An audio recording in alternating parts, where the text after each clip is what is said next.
Radhe Radhe everyone. आप सभी को राधा अष्टमी की बहुत बहुत शुभकामनाएं। फ्रेंड्स, राधा अष्टमी के व्रत को लेकर बहुत ज्यादा कंफ्यूजन है, तो आज की वीडियो में हम जानेंगे कि राधा अष्टमी का व्रत कैसे किया जाता है। तो देखिए, राधा अष्टमी का व्रत 3 तरह से किया जाता है और तीनों तरीके आज की वीडियो में मैं आपके साथ शेयर करूंगी। तो वीडियो को आप अंत तक जरूर देखना ताकि आपके सभी डाउट्स क्लियर हो जाए। उसके बाद भी अगर आपको कोई डाउट है तो आप कमेंट करके पूछ सकते हैं। तो देखिए, राधा अष्टमी भाद्रपद माह के शुक्ल पक्ष में आने वाली अष्टमी तिथि को राधा अष्टमी के रूप में मनाया जाता है। राधा अष्टमी के दिन राधा रानी का जन्म नहीं हुआ था, वो प्रकट हुई थी, तो प्रकट दिवस के रूप में हम इसको मनाते हैं।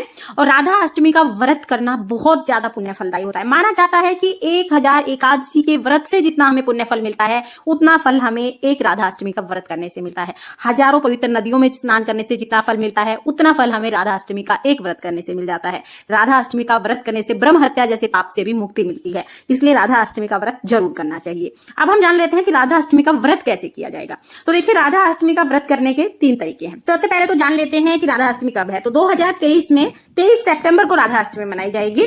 और जो पहला तरीका वो ये है कि 23 सितंबर को रात को 12 बजे से ही व्रत शुरू हो जाएगा और दोपहर में 12 बजे राधा रानी का अभिषेक किया जाएगा और राधा रानी के अभिषेक के चरणामृत से व्रत का पालन किया जाएगा। इस्कॉन मंदिर के अनुसार जो लोग इस्कॉन को फॉलो करते हैं, वो लोग राधा अष्टमी के दिन दोपहर 12 बजे तक व्रत करते हैं। दोपहर 12 बजे को राधा रानी को अभिषेक कराते हैं। तो पंचामृत से राधा रानी को अभिषेक कराना है। अगर आपके पास राधा रानी नहीं है तो आप लड्डू गोपाल जी को अभिषेक करा सकते हैं। अभिषेक कराने के बाद फिर उनका जो चरणामृत होगा उससे व्रत का पारण किया जाता है। तो इस्कॉन मंदिर में इस तरह से राधा अष्टमी मनाई जाती है। इस्कॉन के अकॉर्डिंग 23 तारीख को यानी 23 सितंबर को राधा अष्टमी के दिन दोपहर 12 बजे तक व्रत करना है। 12 बजे के बाद पूजा करके व्रत का पारण हो जाएगा। ये तो इस्कॉन का तरीका है।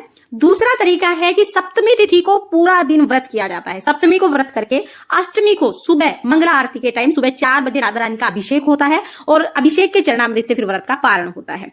तो 22 तारीख को पूरा 22 तारीख के दिन व्रत किया जाएगा। 23 तारीख को सुबह 4 बजे सुबह की जो मंगला आरती होगी उस टाइम पर अभिषेक होगा राधा रानी का और उस अभिषेक के चरणामृत से व्रत का पारण किया जाएगा। बांके बिहारी मंदिर में इस तरह से व्रत किया जाता है।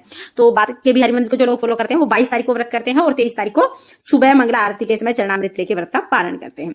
तीसरा जो तरीका है वो बहुत ही सरल तरीका है।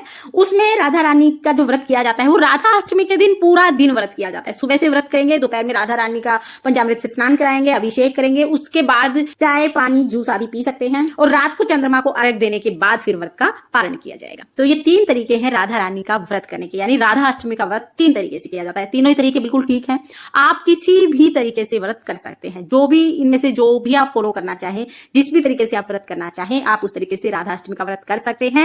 राधा अष्टमी का व्रत करना जरूर है, क्योंकि राधा अष्टमी का व्रत करने से हमें बहुत बहुत अधिक पुण्य फल मिलता है और भगवान श्री कृष्ण जी तक पहुंचने का एकमात्र रास्ता राधा रानी है। अगर राधा रानी प्रसन्न है तो हमारे लड्डू गोपाल जी, हमारे भगवान श्री कृष्ण जी अपने आप ही प्रसन्न हो जाएंगे। तो देखिए, मेरे पास राधा रानी नहीं है तो मैंने भगवान श्री कृष्ण जी को, अपने लड्डू गोपाल जी को राधा रानी के रूप में यहाँ पर तैयार कर लिया है और अब मैं राधा अष्टमी की पूजा विधि बताने वाली हूँ।